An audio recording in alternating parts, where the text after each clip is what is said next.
Este episódio é baseado no caderno de estudos elaborado pelo professor Dr. Marcelo Lessa, idealizador e mentor do projeto ENAC Turbo. Olá, hoje a gente vai mergulhar no caderno 4, que trata da prática do ato físico, escrituração, gestão documental e emolumentos. Basicamente, vamos decifrar os bastidores de uma serventia, como os atos nascem, como são guardados para a posteridade e, claro, como são remunerados.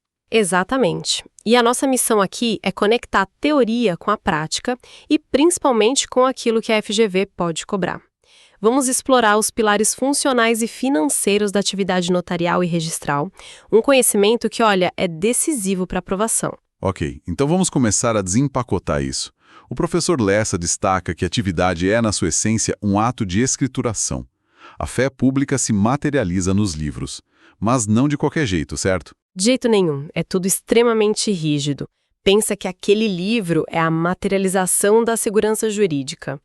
O Provimento 149 de 2023, o nosso novo Código Nacional de Normas, é tipo o manual de instruções. A Bíblia da Escrituração. Exato. Tudo tem que ser escrito em bom português, de forma bem clara, sem usar abreviações que possam gerar dúvida, sabe? E o mais importante, os atos seguem uma numeração sequencial e uma ordem cronológica rigorosa. A ideia é criar um registro à prova de fraudes. E o que seria, assim, o pecado mortal nessa escrituração? Aquilo que um fiscal da corregedoria bate o olho e já acende um alerta vermelho. Sem dúvida, o que está descrito no artigo 39 do Código é a proibição de espaços em branco grandes. Que permitam inclusões, né? Isso. E também rasuras ou anotações entre as linhas, emendas no texto. O documento tem que ser um bloco único, íntegro. Se um fiscal vê um livro cheio de coletivo, já era. A desconfiança é imediata. Mas bom, erros acontecem, somos humanos. O que o tabelião ou o registrador faz, se no meio da digitação de uma escritura, percebe que trocou um número? Joga a folha fora e começa tudo de novo. Felizmente, não. O procedimento de correção é pensado para manter a integridade do ato. E aqui a gente tem uma distinção fundamental que a FGV adora explorar. Ah, então vamos lá. O como corrigir depende de quando o erro foi percebido. Se o ato ainda não foi assinado, a correção é feita ali mesmo no texto, usando uma ressalva. Ah, o famoso digo. Exatamente. A clássica expressão: aos 20 dias do mês de maio, digo de junho. Você aponta o erro e corrige na sequência, antes de todo mundo assinar. Ok, isso para o erro percebido na hora. E se a escritura de compra e venda já foi assinada por todos, o dinheiro mudou de mãos, e só na semana seguinte alguém nota que o CPF de uma das partes está errado? Aí a solução é outra. Como o ato já está encerrado, perfeito, você não pode mais mexer nele diretamente. Entendi. A correção precisa ser feita por um novo ato. Pode ser uma verbação, no caso do registro, ou uma escritura de retificação, no tabelionato. Esse novo ato vai se referir ao original e consertar a informação. De forma transparente. Perfeito, mantendo um histórico claro de tudo o que aconteceu. Rasurar o ato original depois de assinado é impensável, seria uma falta gravíssima. Certo. E além desses livros onde os atos, digamos, nascem, o material do professor Lessa menciona uns livros que são a espinha dorsal administrativa de qualquer cartório, não importa a especialidade. Quais são? Exato. Toda e qualquer serventia, sem exceção, precisa ter obrigatoriamente 3 livros administrativos. Está lá no artigo 185 do Código Nacional. O primeiro é o livro de visitas e correições. O diário de bordo da fiscalização. É isso. Toda vez que o juiz corregedor visita a unidade, ele registra ali suas observações, determinações, o resultado da inspeção. Certo. Qual o segundo? O segundo é, talvez, o mais crítico de todos para a gestão. O livro Diário Auxiliar da Receita e da Despesa. O livro caixa do cartório. O verdadeiro livro caixa. É nele que o delegatário lança diariamente todas as receitas, os emolumentos e todas as despesas para manter a estrutura funcionando. Peraí, você disse diariamente. Isso é uma recomendação ou é uma obrigação? Isso tem cara de pegadinha de prova. É uma obrigação expressa.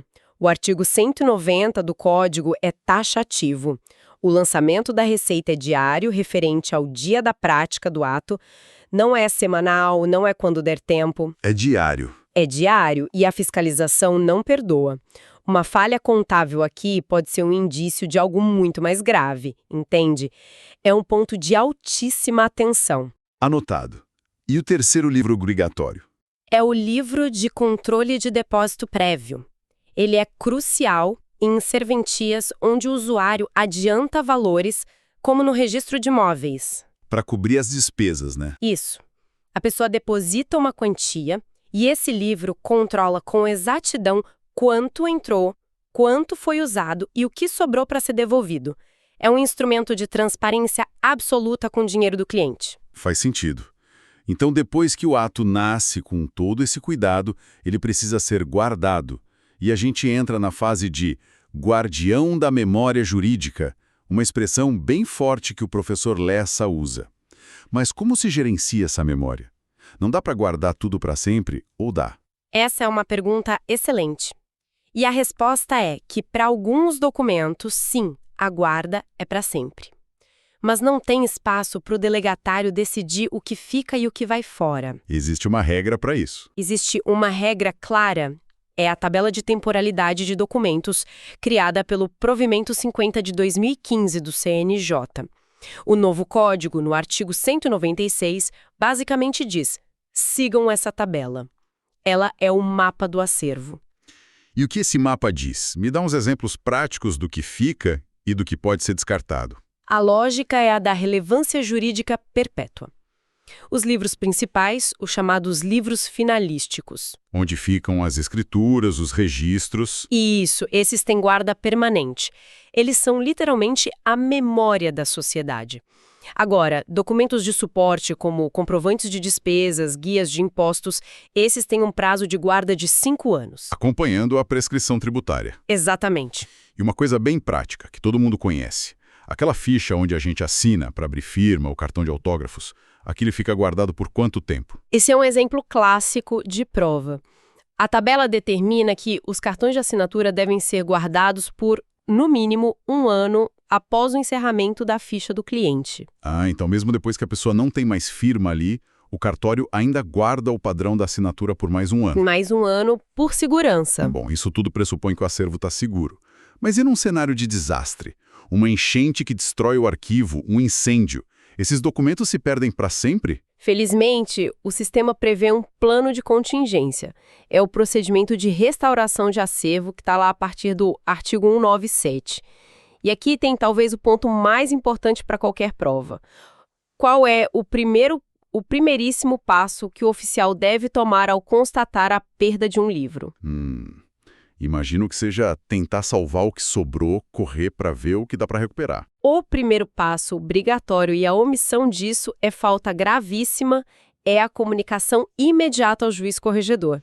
Antes de mais nada. Antes de qualquer outra coisa, ele precisa notificar a autoridade de que houve um desastre e o acervo foi comprometido.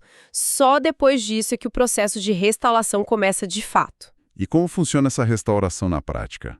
Dá para reconstruir um livro do zero? Existem 2 caminhos. O primeiro é a via administrativa, se o cartório tiver provas documentais claras daquele conteúdo. Cópias de segurança, microfilme. Isso, ou até certidões antigas que foram emitidas daquele livro. O próprio oficial, com autorização do juiz, pode reconstruir o livro. E se não tiver essas provas? Aí, o caminho é a via judicial. É um processo mais complexo que vai depender de autorização judicial e talvez até de ouvir testemunhas para provar o conteúdo dos atos que se perderam. Fascinante. E isso nos leva ao terceiro pilar da nossa conversa. O dinheiro. Como toda essa estrutura é remunerada? Muita gente acha que o que pagamos no cartório, o emolumento, é um preço pelo serviço. Mas o material do professor Lessa deixa claro que essa é a maior armadilha de todas. Exatamente. E o que é fascinante aqui é que essa não é uma opinião, é uma definição do Supremo Tribunal Federal. Certo. Na famosa ADI 1378, um julgamento que todo candidato precisa conhecer, o STF pacificou. Emolumentos não têm natureza de preço privado, eles têm natureza jurídica de tributo na espécie taxa. Ok, tributo, espécie taxa. Por que exatamente uma taxa e não outro tipo de tributo, como um imposto? Porque preenche com perfeição os requisitos do artigo 145 da Constituição.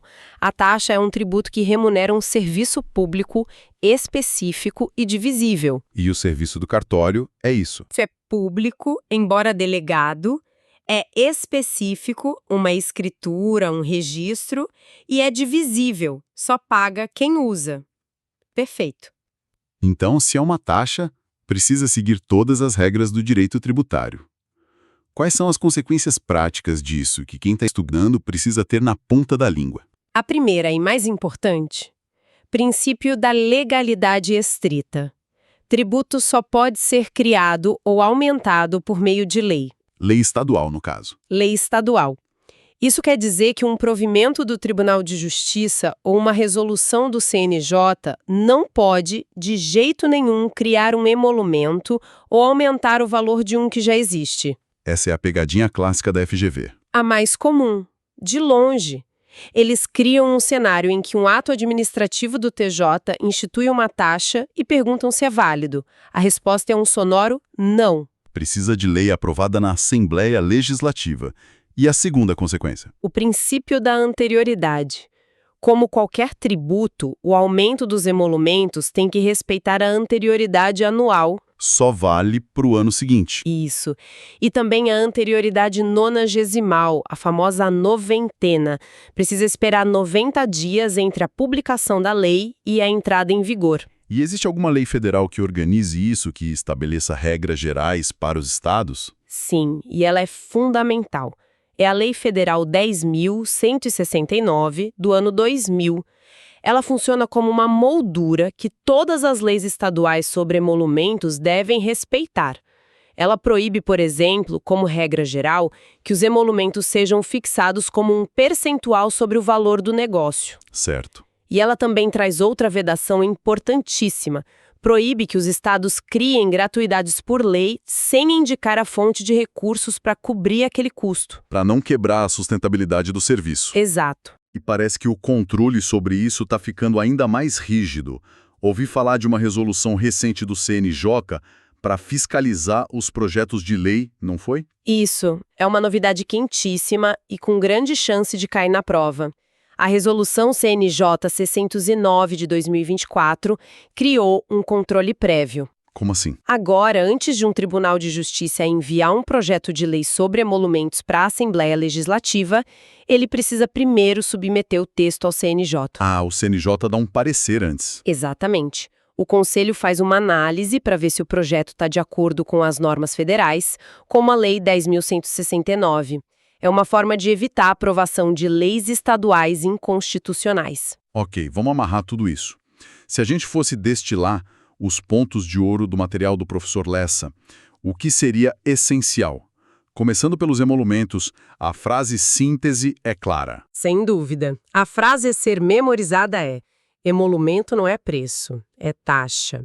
Se é taxa, só lei pode criar ou aumentar. Isso resolve 80% das questões sobre o tema. Perfeito. Sobre a escrituração, o ponto nevrálgico parece ser o financeiro. O livro diário auxiliar, o livro caixa, é obrigatório para todos. E o lançamento da receita é diário. É isso. Perfeito. E sobre a gestão documental, a ideia principal é que não há discricionariedade. O que guardar e por quanto tempo é uma obrigação definida pela tabela de temporalidade do provimento 50 do CNJ. E, finalmente, em caso de desastre com o acervo, a primeira atitude, a ação reflexa, antes de qualquer outra, deve ser sempre comunicar o juiz corregedor. Guardar essas regras de ouro é o caminho. Exatamente. Como o professor Lessa conclui no caderno, dominar esses temas revela a verdadeira dimensão da responsabilidade de um delegatário. A sociedade confia a essa pessoa não apenas a prática correta de um ato, mas a sua guarda para a posteridade. E a legalidade da sua remuneração. Isso, a função social se mede pela precisão dos livros e pelo zelo com o acervo. Uma reflexão muito poderosa. E, partindo dessa ideia de responsabilidade e estudo contínuo, fica aqui uma pergunta para quem nos ouve. O que aconteceria se a tecnologia permitisse, no futuro, que todos os livros e acervos fossem exclusivamente digitais, numa rede blockchain inviolável. Isso mudaria a essência da fé pública ou apenas a sua forma? É algo para a gente pensar. Podcast produzido a partir do conteúdo do projeto ENAC Turbo, sob autoria e orientação do professor Dr. Marcelo Lessa. Se esse conteúdo te ajudou, não esqueça de se inscrever no canal e ativar o sininho das notificações. Assim, o YouTube te avisa imediatamente assim que o próximo resumo for liberado. Até a próxima!